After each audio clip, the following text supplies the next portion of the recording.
Aryo Bayu tuh identik dengan peran Soekarno saya pikir ya. 2 kali ya? Oh, yang kedua sempat itu hanya sedikit saja. Tapi yang pertama itu yang menjadi salah satu turning point saya juga. Di mana saya besarnya di Selandia Baru dan mungkin saya tidak punya literasi atau pemahaman terhadap sejarah. Dan lewat film Soekarno itulah akhirnya saya banyak sekali riset-riset, membaca buku-buku beliau, lanskap politiknya, dan terus juga benturan-benturan waktu yang ada event-event konfliknya. Jadi itu sangat menarik sekali.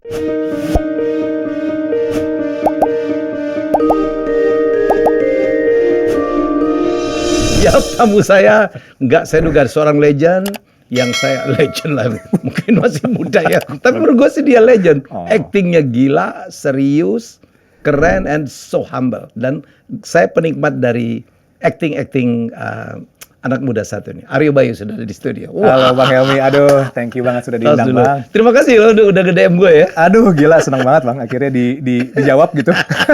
Apa yang membuat Aryo Bayu nge-DM saya? Apa yang Bang Helmi suarakan lewat YouTube-nya.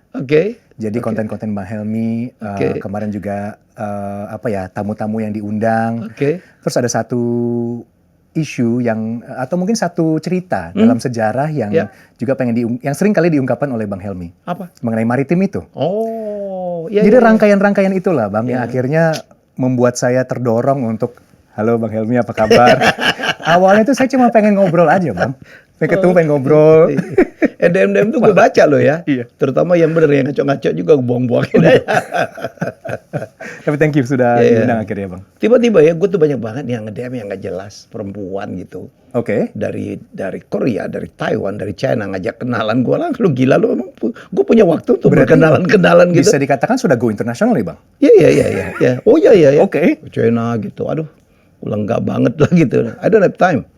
Dan ya gue nggak begitu juga lah gitu. Tapi ini media sosial ya. Media sosial yang open media sosial. Mempergampang, apalagi landscape digital ya Bang. Bisa dikatakan mendemokratisasi cara kita berkomunikasi ataupun cara kita bisa silaturahmi mungkin secara digital. Tadi barusan saya scroll biodata dari seorang Aryo Bayu. Jadi lahir di Hamilton, di Selandia Baru ya? Sebenarnya saya lahir di Indonesia. What's wrong with Wikipedia? Really? Yeah. It says I was born in New Zealand? Yes. No, I was born in Indonesia. But our family left to New Zealand in 1994. Tahun 1994.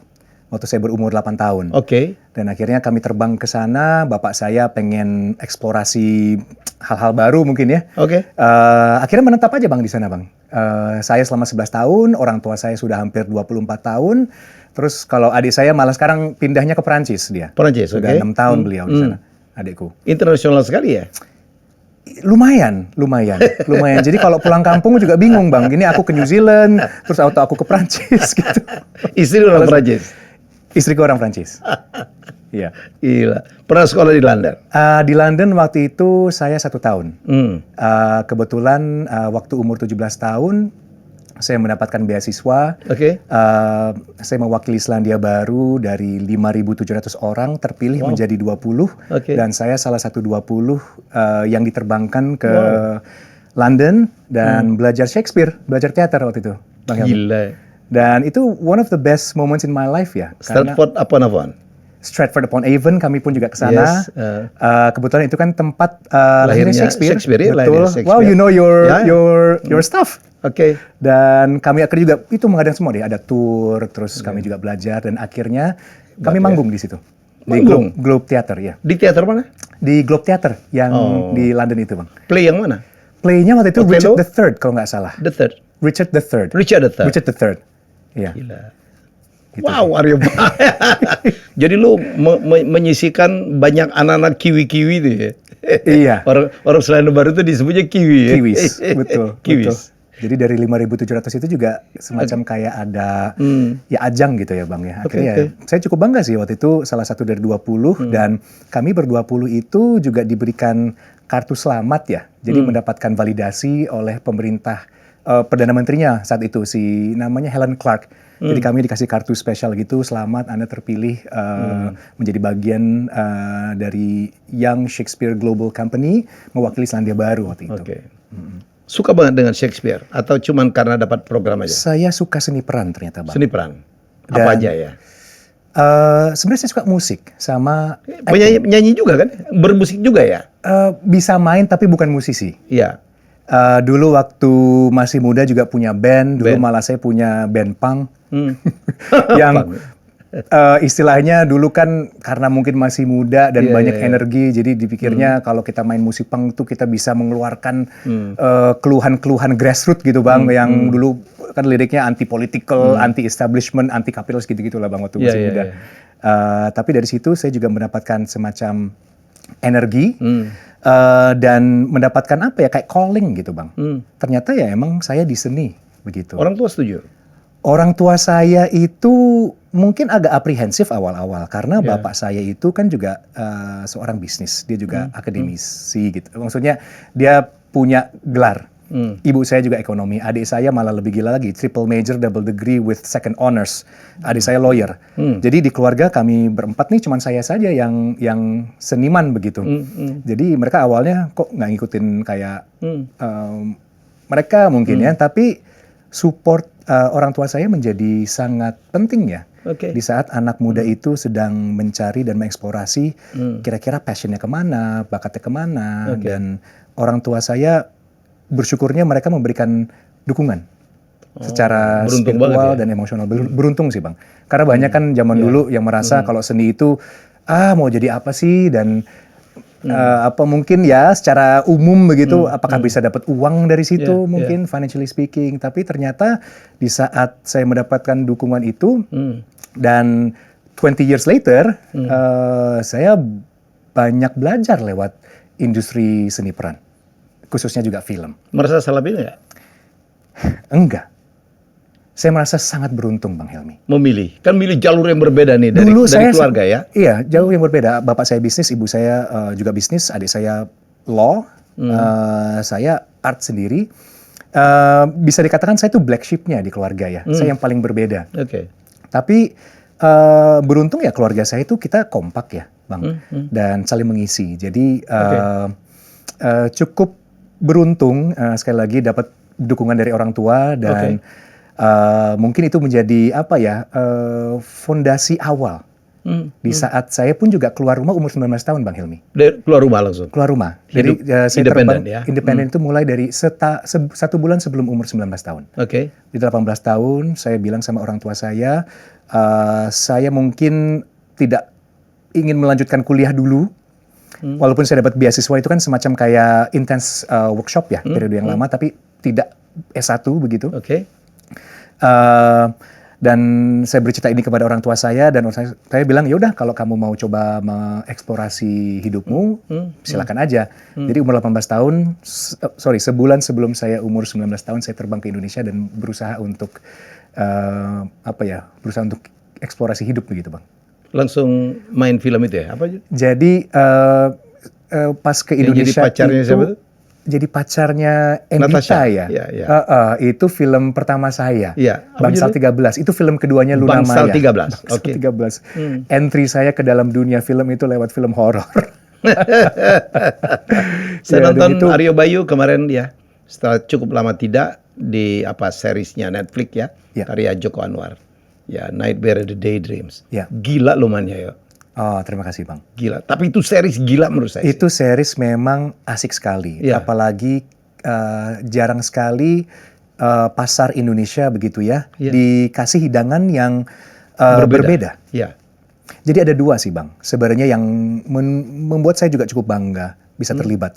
Pertama ada Gadis Kretek. Sebenarnya syutingnya setelah Nightmares and Daydreams. Gadis Kretek pun juga bisa dikatakan di accept begitu ya di dunia luar. Itu sempat menjadi top 10 di beberapa negara, top 5 di Southeast Asia, dan tetap nomor 1 waktu itu di Indonesia. Dan akhirnya ronde keduanya ada Nightmares and Daydreams yang sempat juga top 5 di Amerika. Di Amerika dan di Eropa ya. Di Eropa dan juga Indonesia. Top jadi 3 malah saya dengar top 3. Jadi kita punya kemampuan Bang. Ternyata ya. Kita ada resepi di mana kita bisa menembus perhatian internasional. Persis. And you're part of it. Makanya saya bilang saya sangat beruntung. Jadi terkadang kan apa ya, serendipity ya Bang. Kadang-kadang Serendipity ya. you know, you can try your best. Ya. Banyak variable untuk menjadi sukses. Oke. Tapi saya merasa saya itu harus selalu siap. Apapun nanti yang tidak bisa diprediksi. Jadi saya aplikasikan mindset ini kepada karya-karya saya. Jadi kalau memang mau itu film kecil atau itu film besar, saya harus istilahnya maksimalkan kemampuan saya dalam keaktoran gitu ya Bang. Aryo Bayu tuh identik dengan peran Soekarno saya pikir ya. 2 kali ya? Saya 1 kali sebenarnya. Oke. Yang satunya lagi? Yang kedua sempat itu hanya sedikit saja. Oke. Karena cameo karena itu kebetulan produser besarnya itu salah satu bos saya begitu ya. Bos di mana di bisnis? Iya, Ya, mungkin terus? bisa dikatakan seperti itu. Terus dia bilang, kayaknya kamu harus main deh, Bay. Aduh, Pak, gimana nih? Tapi akhirnya ya, yang kedua saya juga ikut terlibat dalam proyek film itu. Tapi yang pertama itu yang menjadi salah satu turning point saya juga bisa dikatakan Bang ya. Di mana saya besarnya di Selandia Baru dan mungkin saya tidak punya literasi atau pemahaman terhadap sejarah, dan lewat film Soekarno itulah akhirnya saya banyak sekali riset-riset dan membaca buku-buku beliau, lanskap politiknya, dan terus juga apa ya, benturan-benturan waktu yang ada, event-event konfliknya. Jadi itu sangat menarik sekali bahwa kita kembali lagi ya, kalau saya bisa berefleksi, Indonesia itu punya manusia-manusia yang sangat hebat. Dan memang harus ada saatnya ini kita kembali lagi untuk apa ya, bergabung menjadi satu untuk ya ke depan gitu Bang. Ya itulah salah satu film yang saya cukup terinspirasi begitu. Walaupun What do you get? A lot, dari memerankan Soekarno? Mungkin prinsip dasar saya sebagai aktor itu, saya ingin memahami dan terus akan berusaha mendekonstruksi apa yang mengkonstitusikan kita sebagai manusia. Apa sih nilai-nilai intrinsik yang ada di dalam diri kita sebagai manusia, how we react, cause and effect-nya, dan lain sebagainya. Itu fungsi saya sebagai aktor, dan itu passion saya. Jadi di saat saya mencoba mengupas Bung Karno, kan ada segi beliau sebagai politikus, bapak bangsa, penggagas, dan ada juga Bung Karno dalam kesehariannya. Pribadinya. Dan itu ternyata banyak irisan yang berbeda-beda Bang Helmi.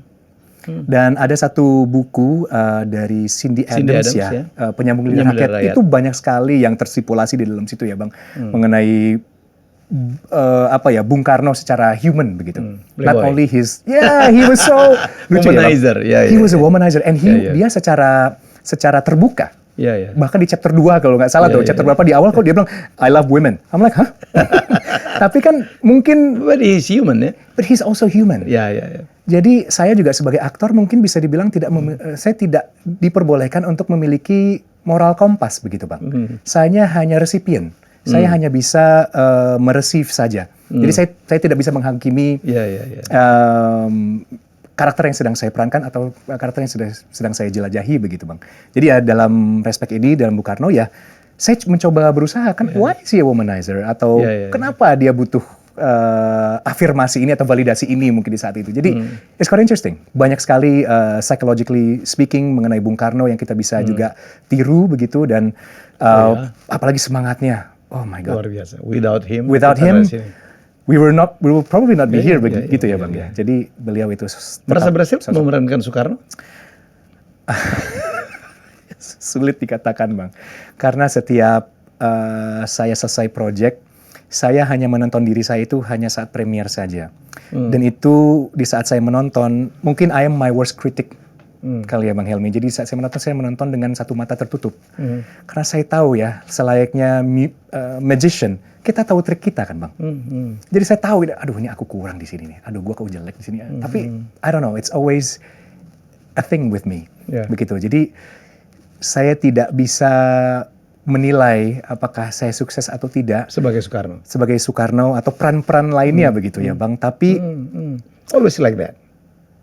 Ya, waktu itu juga ada tokoh nasional juga yang saya pernah perankan, Sultan Agung. Mungkin saya hanya bisa objektif dalam prosesnya. saya punya kapasitas artistik atau metodologi yang saya ascertain, yang sudah saya miliki, dan itu yang saya lakukan.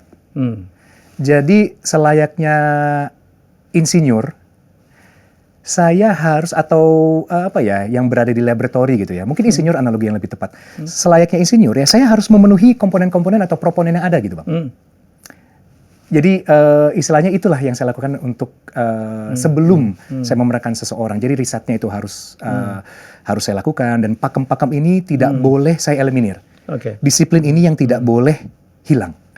Jadi ini saya terapkan secara komprehensif, secara deduktif, dan secara passion. Hasilnya saya tidak bisa kadang susah untuk saya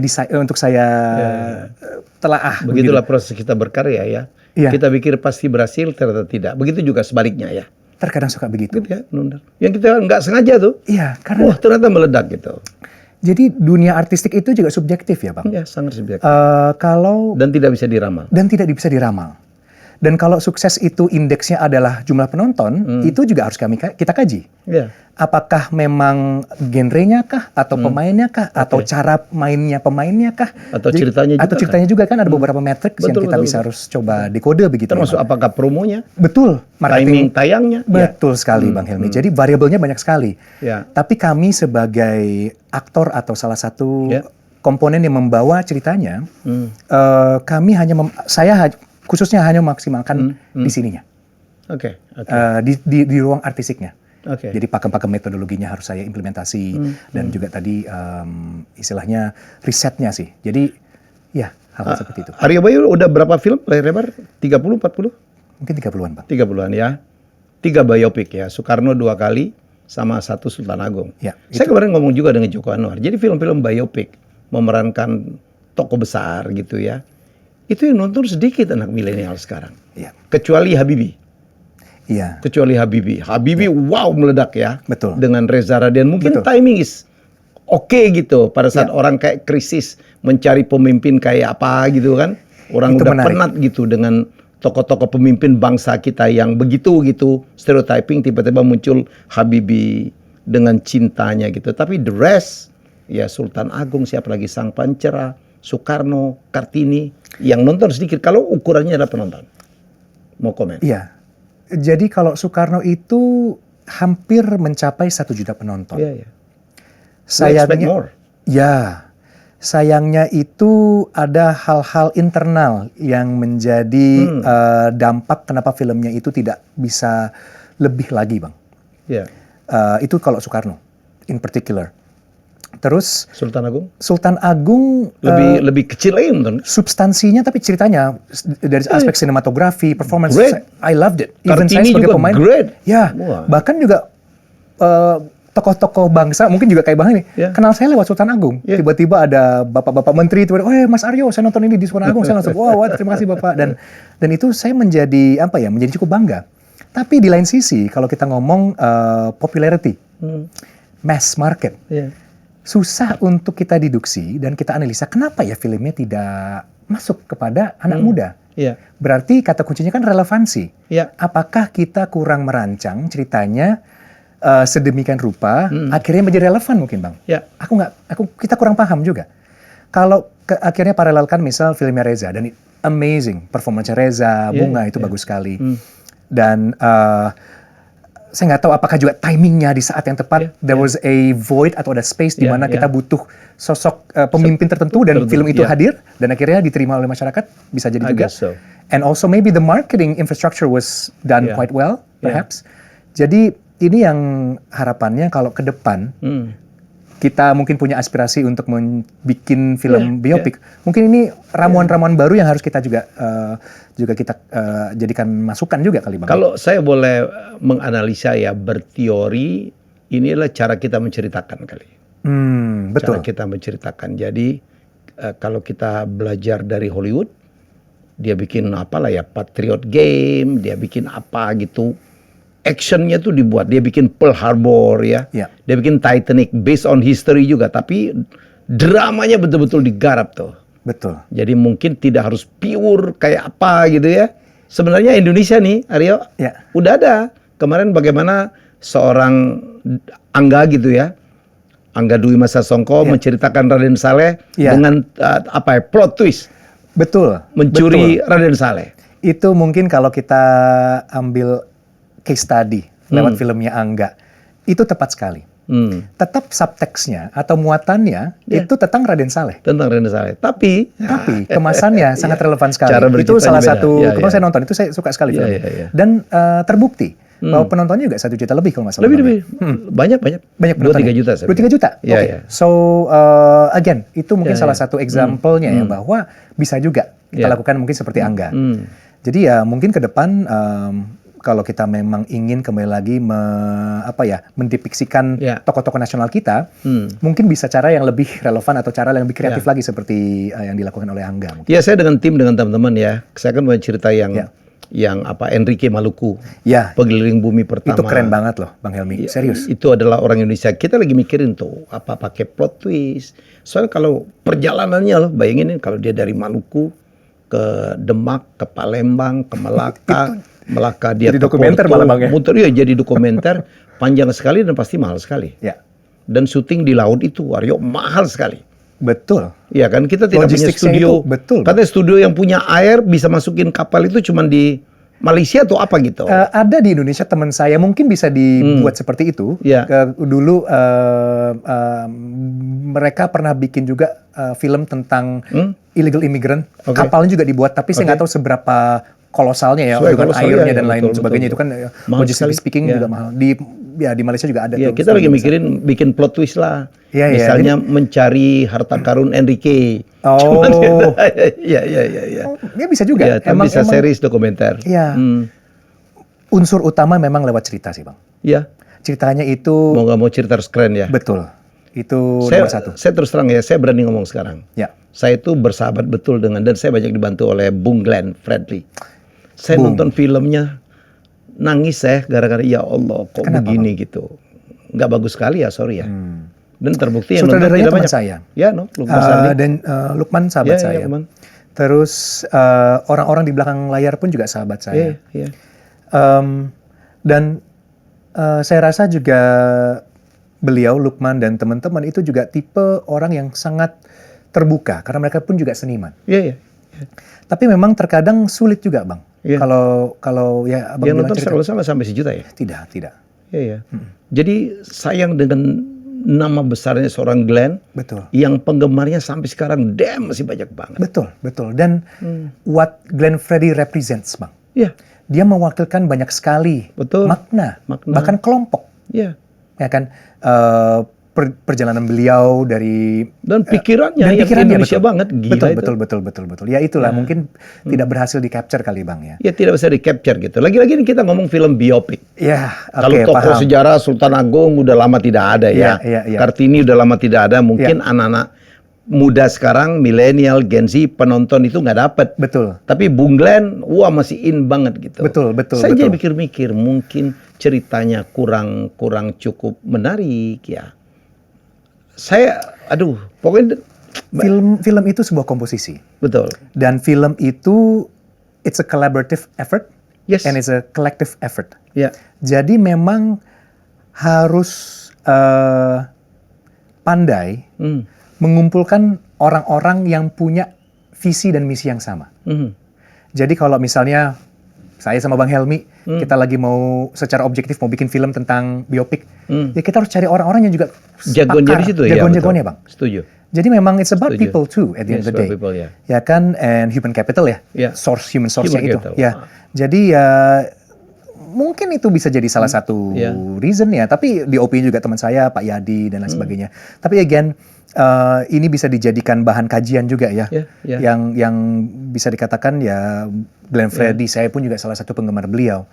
Dan beliau itu juga masih relevan istilahnya kan ya. Iya, sangat relevan. Betul, tidak seperti kayak Sultan Agung di abad 15-16 gitu yang which is so far away in terms of history. Tapi kok malah tidak ada reverberasinya, tidak ada resonansinya, nggak ngerti juga ya. Tapi yang saya belajar dari dunia bisnis Bang, kan yang disebutkan product market fit. Kadang kita juga harus lihat pasar. Dan kita harus menganalisa psikografi pasar. Mereka lagi suka apa ya? yang populer atau tidak. Jadi memang harus ada kajian-kajian sebelum kita memulai proyeknya. Yeah. Jadi ya research and development-nya lah dan sebagainya itu yang mungkin saya pun sekarang di saat punya production house sendiri, saya tuh sangat sangat hati-hati dengan kreativitas saya sendiri, Bang. Betul, kadang-kadang saya bisa menerawang itu, wah bagus nih kalau kita perahunya di sini. Terlalu ego. Betul. According to us, creatively speaking ya, Bang. Padahal pasar tidak begitu. Betul. Ya. Dan kedua, itu keegoan artis tuh. Ya, betul. terus? Dan kadang saya melihat juga paralelnya kalau kita ngomong balance sheet ya, Bang. Yeah. Financially speaking, how much ide kita tuh harganya berapa sih? Akhirnya kita coba coret-coret neracanya. Abang kan akuntansi, Bang. Coret-coret, oke, untuk bikin ini harga logistik sekian, oke, sekian. Ternyata mahal juga idenya. Dan balance ini sih, Bang, yang akhirnya harus kita pahami juga bahwa kadang-kadang kita boleh berkreasi, tapi juga harus lihat capacity kita financially speaking juga berapa, karena uang kan juga instrumental ya. Kadang-kadang apa marketingnya kali kurang, Bang. Kadang-kadang menurut saya berkarya, saya kan banyak berkarya walaupun di TV ya, film sih nggak banyak. Tapi kadang-kadang menurut saya sih bagaimana kita meramal apa yang sedang dibutuhkan. Atau kita apa yang sedang dibutuhkan atau apa yang akan dibutuhkan. That's the key. Saya ingat banget Desa Penari itu kan karena kita COVID bertahun-tahun kita berbulan-bulan nggak bisa nonton ke bioskop dan ceritanya wah udah rame di medsos. Begitu tayang boom. Padahal ceritanya biasa aja. Begitu orang udah penat nih berpolitik, saling fitnah, dipilek segala macam. Begitu turun agak lain, boom, betul. Karena orang butuh yang lucu-lucu aja gitu. Itu jadi fenomena agak lain. Itu waktu timingnya pas sekali. Kosnya murah, ya. Tapi itu juga menjadi faktor. Pemain-pemainnya bukan pemain-pemain mahal. Ya, dan mereka punya 9 million. Itu historik. Belum pernah kita sampai menguasai pasar sampai 9 juta. Dan itu fenomena. Terkadang mungkin sulit direplikasi, Bang. Oh iya, nggak mungkin. Belum tentu juga bisa diulang. Betul, fenomena kan juga ada why-nya, mungkin waktu menjadi juga waktu menjadi itu. Betul. Jadi begitu yang pertama ini rilis pas. Betul. Ya kan? Betul. Tapi begitu yang keduanya, sequelnya kedua, mungkin udah berubah. Karena banyak juga akhirnya orang pengen mereplicate temanya dan genrenya ya. Jadi mau bikin komedi horor begitu, Bang. Dan aku malah melihat juga nggak berhasil juga. Jadi memang unik. Udah lewat. And at the end of the day, when we talk about artistic business, kan seni itu kan memang memiliki komposisi abstrak yang dicoba ditranslasi dengan angka. Jadi emang dua-duanya ini harus memang lihai ya, Bang. Gimana ya, Bang?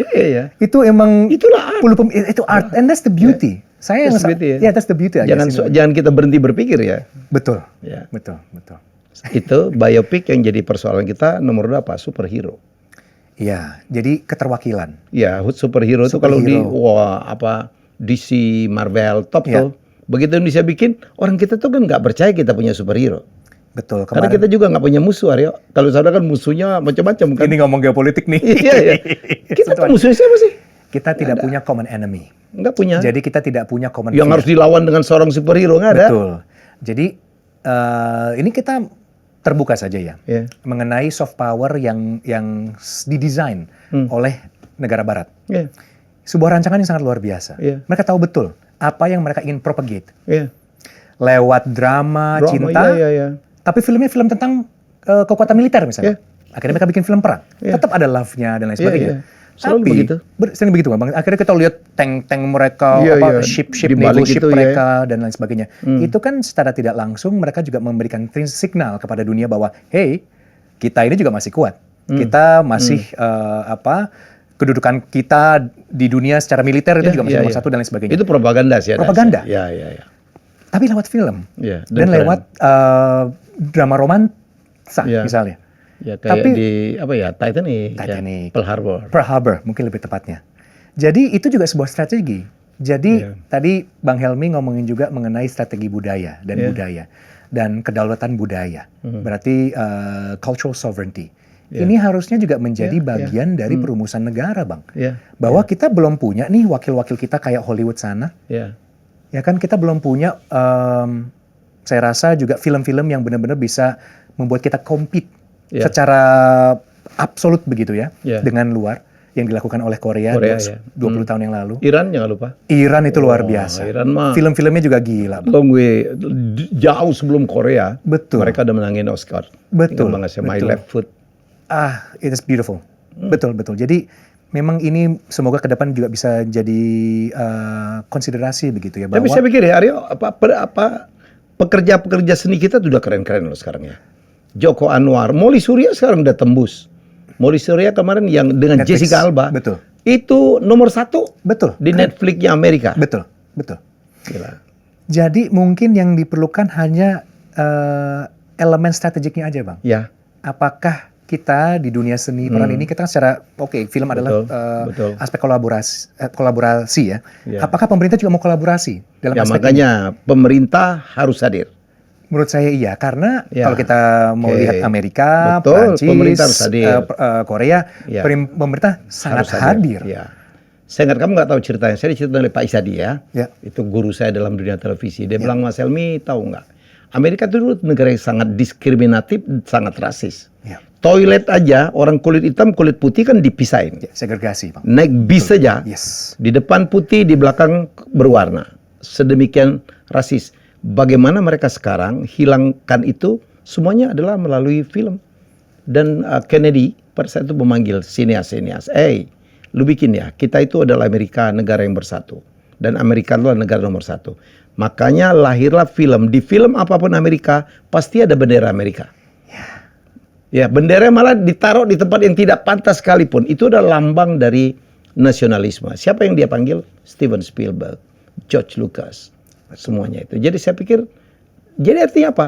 Pemerintah itu memang harus hadir. Nggak bisa dibiarkan begitu aja. Kita berharap di pemerintahan ke depan nih, Ya. sok-sok berpolitik kita lebih memperhatikan budaya kita, kebudayaan kita. Ya, jadi menurut saya kita berharap besar lah. Setuju, Bang. Dan itu bagian dari kedaulatan bangsa. Ya, Keterwakilan kita ya, setuju. dalam domain Ya, dunia. dunia. Gitu ya. Ya, setuju. Jadi kalau tadi ngambil contoh Amerika dan kayaknya setiap scene apapun ada bendera Amerika misalnya. Itu kan memberikan signal juga bahwa hey, kita tuh satu bangsa. Satu bangsa. Dan this flag represents unification. Yes. Ya kan, Exactly. apakah Dan Indonesia dominasi juga akhirnya. dan dominasi. Jadi kan tergantung muatannya mau kita. Jadi tergantung ceritanya apa secara spesifik. Betul. Jadi kalau kita lihat juga apa sih bisnis modelnya film, kita menjual cerita, Bang. Cerita ya. Dan cerita itu pada hakikatnya, cerita itu punya kekuatan transformatif.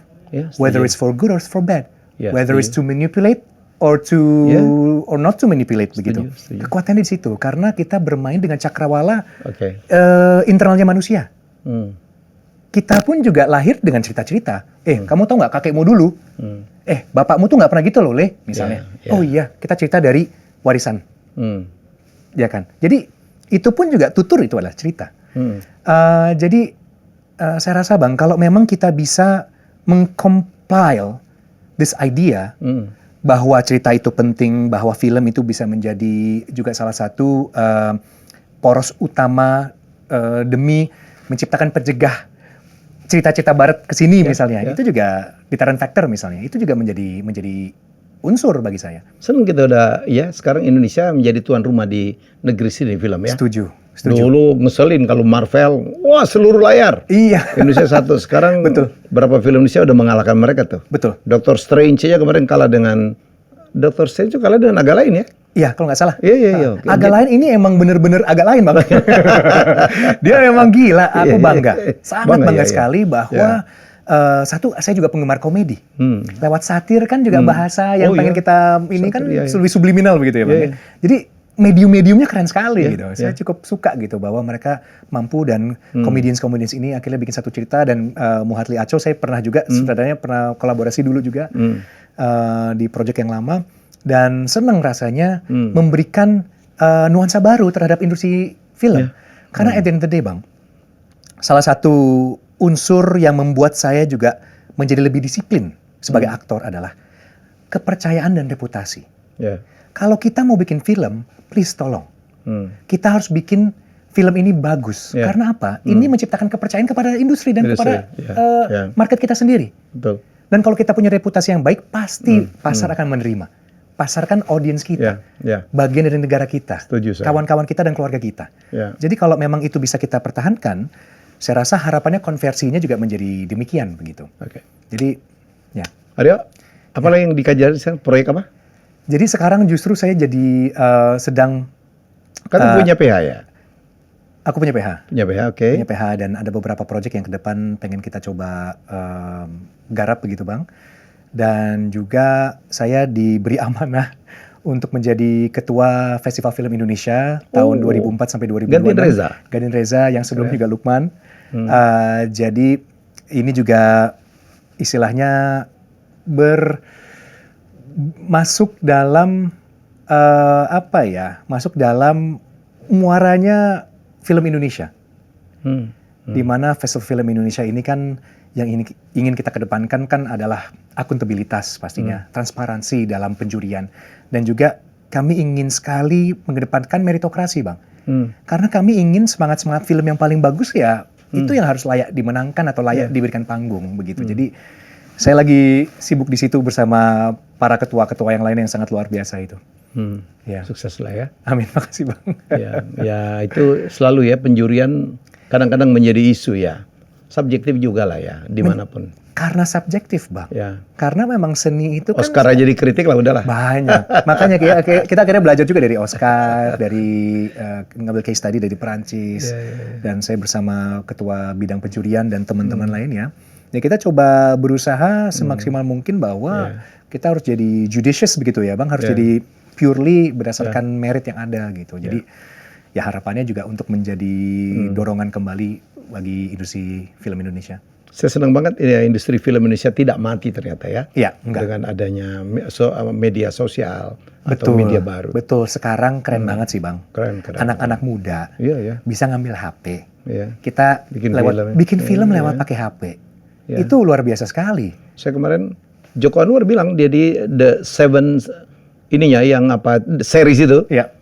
Katanya astradanya anak-anak umur 20-an semua tuh. Iya. Kan salah satunya saya juga waktu itu main. Umur 20-an kan? Iya 20-an. Gila sih. Jadi anak-anak muda ini kita tuh in terms of human resources ya. Bang Helmi itu kita nggak habis. Kalau saya boleh cerita sedikit. Waktu itu saya dapet project judulnya Java Hit. Itu film Hollywood Java yang syuting di Indonesia. Salah satu peran utama itu Mickey Rourke Bang. Mickey Rourke. Mimpi aku siang hari syuting sama Mickey Rourke, malam-malam aku nyalain TV, itu mukanya Mickey Rourke, baru tadi aku ketemu. Kayak mimpi gitu kan ya. Dan itu skalanya cukup besar juga di Indonesia. Yang saya lihat kapasitas kru talenta Indonesia udah gak kalah. Kalau boleh izin saya berbicara, kita jauh lebih kompeten Bang. Masa? Iya. Itu yang saya rasakan langsung. Dengan budget lebih kecil lagi. Iya, budgetnya lebih kecil lagi Bang. Itu kan yang kadang-kadang, waduh ini kalau kita dapat budget seperti Hollywood, Bang, masa budgetnya $100 juta Bang? 1 T kita ya, 1,6 triliun satu film. Ya, kita kan? Dapat berapa ratus film? Banyak kita kalau judul Jadi kalau saya bisa rasiokan gitu kayak kita tuh banyak. Jadi in terms of human resource, in terms of the artistic capacity, intellectual capacity kita ada. Cuman memang butuh perangkat-perangkat lain, salah satunya perangkat finansial dan perangkat-perangkat digital landscape dan lain sebagainya. Itu beyond the artistic ya. Jadi artistically speaking, we have it. Yes. Itu sih. Jadi aku secara real, aku melihat bahwa pas kemarin syuting sama orang-orang Hollywood ini, aku lihat nggak kalah kita. Aku 3 kali Bang bahkan. Itu pertama kali Java Hit. Kedua aku main film HBO Asia pertama. Waktu itu bersama Miki Mizuno, sutradaranya orang Inggris. Apa judulnya? Dead Mind. Film zombie. Waktu itu. Aktrisnya dari Jepang, 2 dari Inggris, sutradara dari Inggris. Terus ada 4 dari Indonesia, ada saya, ada Joe Taslim, ada 2 teman lagi ya saya lupa tuh. Mike Lewis, ada 2 teman lagi lah. Kami jadi mercenary gitu lah Bang ceritanya. Terus saya juga komparasi, gila ya, ini budget besar sekali. Ini kalau kita, istilahnya kalau kita replicate ke Indonesia, dengan human capital dan human resource yang kita punya, dengan creative capital yang kita punya, nggak kalah. Makanya kalau saya lihat filmnya Joko kemarin, Nightmares and Daydreams, Salah satu komponennya adalah karena Netflix, Bang. Karena didukung oleh Netflix dengan budget yang juga mumpuni, yang oke, dan Netflix juga punya jangkauan luas, bisa kan akhirnya? Internasional. Internasional. Dan akhirnya diterima juga. Bahkan dipuji dari beberapa artikel yang saya baca. Jadi, Good. again, what I'm trying to say is that kita punya semua sebenarnya. Hanya menunggu waktu untuk semuanya ini alignment gitu, Bang. Oke. Gitu. Mungkin Bang Helmi mau investasi. Ayolah kita kerjasama ya kan? Siap. Siap. Saya akan menggerakkan mungkin teman-teman dari pemerintah ya. Karena Aduh, saya Bang, saya itu pikir akan menarik pemerintah sekali. hadir.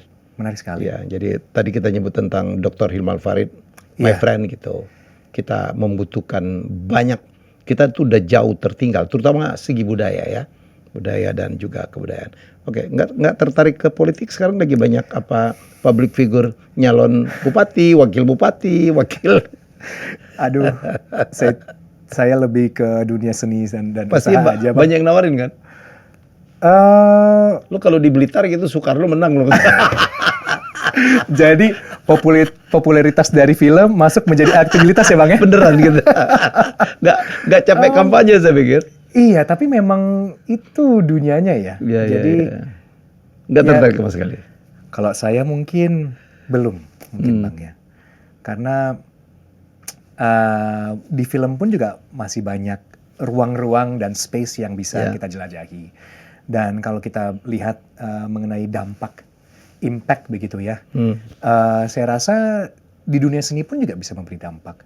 Tadi kita juga diskusi mengenai dampak lewat kultural. Ya mungkin teman-teman yang mungkin mau masuk ke birokrasi atau masuk ke legislatif atau ke eksekutif ya, itu pun juga kita berperan bareng-bareng begitu ya, Bang ya. Ada yang dari dalam, ada yang dari luar. Iya, mungkin gitu, Bang. Kemarin gue lihat launching itu ya, apa yang pakaian Olimpiade ya, jersey Olimpiade. Iya. Wah, Aryo Bayu itu salah satu. Keren banget loh di situ. Saya membantu teman saya Didit. Didit ya. Kebetulan dia keren banget. Kami temenan sama istri saya udah lama juga. Oke. Terus saya dulu pernah bantu Didit juga di Paris waktu itu. Kebetulan karena ya that Paris connection ya, istriku dari Paris, adikku di Paris, kita akhirnya ketemu ngumpul di sana dan Didit juga bilang, gue lagi bikin ini nih, bantuin gue dong. Oke. Akhirnya itu sih dan seru lihatnya ya, bahwa amalgamasi atau gabungan antara seni dan sports. Ya, Bang Helmi, aku bilang wah gila nih. Keren. Jadi nggak pernah ada launching jersey sehebat itu sebelumnya. Padahal ini mungkin ada faktor Diditnya juga ya. Tapi Didit sih memang dunia, keren kan, banget ya. Di dunia kan, ya? bahkan dari negara-negara lain kan juga kemarin ada juga kegiatannya. Yang gitu hebat yang Nepal tuh gitu. Nepal, betul Bang. Jadi quite interesting ya, bahwa sekarang sports and arts mungkin coba dipadukan begitu ya. Iya. Which is quite interesting juga tuh, domain-domain baru itu. Saya lihat, Aryo Bayu ada di sini. Iya. Keren banget. Itu Bang. Gitu Bang. Keren. Udah dengar isu bahwa nanti bakinya tuh Louis Vuitton gitu. Masa sih? Oh iya, oleh benar. Sekarang top. Jadi nanti waktu penganggung medali, lah kan LV kan memang Prancis lah, sana kan? Sana lah. Louis Vuitton, apalagi sih Hermes lah, apalah ya. Wow. Ini kayaknya LV menjadi salah satu sponsornya. Oh, jadi udah fix ya Bang? Ya, jadi memang udah mendunia banget. Itulah, it should be ya. Jadi memang Olimpiade itu kan kegiatannya komersial, memang harus begitu. Sebelum Olimpiade Los Angeles 84 selalu rugi. Oke. Olimpiade selalu rugi. Itu rugi aja. Dulu lebih gila yang rugi itu Montreal 76, saya pikir habis triliunan, dan Kanada tidak mendapatkan medali emas satupun. Gila. Nah, saya pernah baca sih isu-isu ini. Waktu itu Brazil juga sama kan? Iya. Jadi dampaknya di favelas, terus ada juga uprising kan Bang ya? Iya. Memang it's a very sensitive, not sensitive, memang susah ya mencari seimbangnya Bang. Betul. Sedangkan kalau kita ngomong secara meningkatkan profil negara, menciptakan visibilitas negara, tourism mungkin ada dampaknya gitu kan. Tapi at what cost juga ya. Tapi sekarang udah untung. Untung akhirnya? Setelah LA 94, kenapa LA 94 tuh ketua paninya itu adalah seorang businessman. Namanya adalah Peter Ueberroth. Saya kira mah dia LA 94 itu ada Rocketman.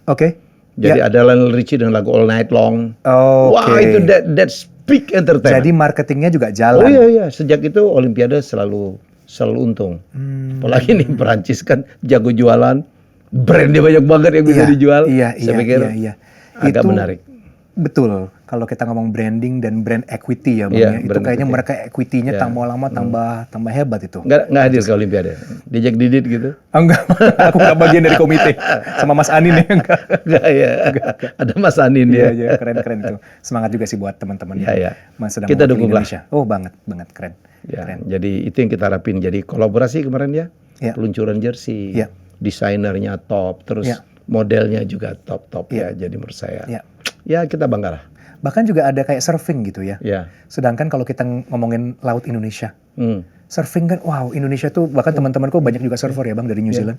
Laut Indonesia tuh nggak ada matinya. Iya, dan Spot-spotnya ya, Berjenis-jenis ya. berjenis-jenis. Dan Nias. Betul. Iya. Dan jadi asik banget, akhirnya surfing juga salah satu bagian ini ya dari Olimpiade. Jadi ya harapan juga bisa meningkatkan profil Indonesia juga ke depan lewat Wow. Prancis. Yes. 40 menit. Oke. Great. Ada closing statement dari Aryo Bayu?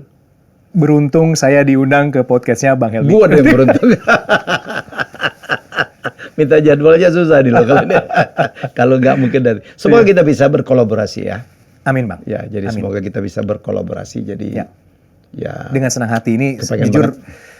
saya itu ngefans sama Bang Helmi udah lama. Jujur aja ini saya. Dan saya lihat perjalanan Bang Helmi dari dunia komunikasi dan ya bahkan level politiknya. Bang Helmi itu punya sesuatu yang menurut saya itu kekuatan. Jadi ya hopefully lah. Jadi kalau memang nanti ke depan memang diizinkan untuk berkolaborasi, waduh hopefully it's gonna be a fun thing. Semoga saya tidak besar kepala. Thanks Aryo Bayu. Thank you, Kita Bang jumpa Helmi. lagi dalam mungkin proyek berikutnya. Bye-bye. Thank you. Terima kasih sudah menonton Helmi Bicara. Jangan lupa untuk like, komen, share, dan subscribe.